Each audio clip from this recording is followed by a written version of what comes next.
Yung MMDA daw, dahil ang dami nagrereklamo sa mga dapat daw alisin yung yung pink urinals, dapat daw alisin yung mga U-turns, unnecessary turns, mga unnecessary cement blocks.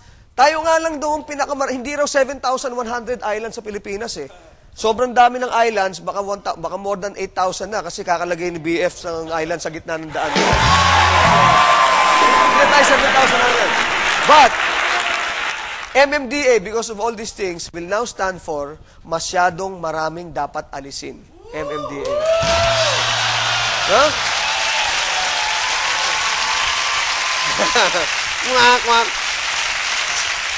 Speaking of, Chairman, sana pakinggan mo itong aawitin namin para sa'yo. Kasi, friends, can you just, please,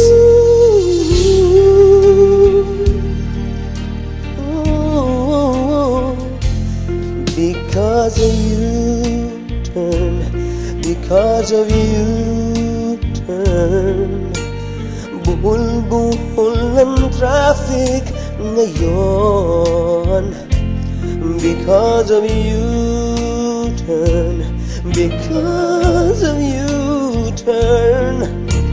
ubos ang oras at ang gas natin ngayon.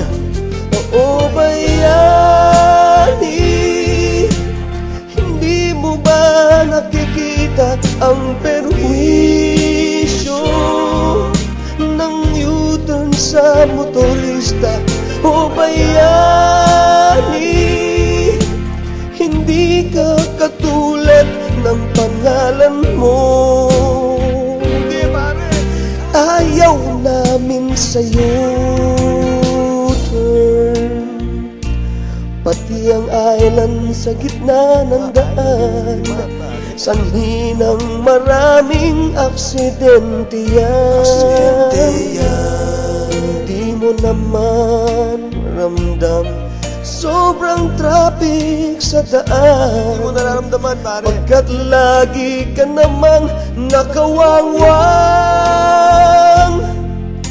Bayani, ayusin mo naman. Kailan ka ba magiging tulad ng iyong pangalan?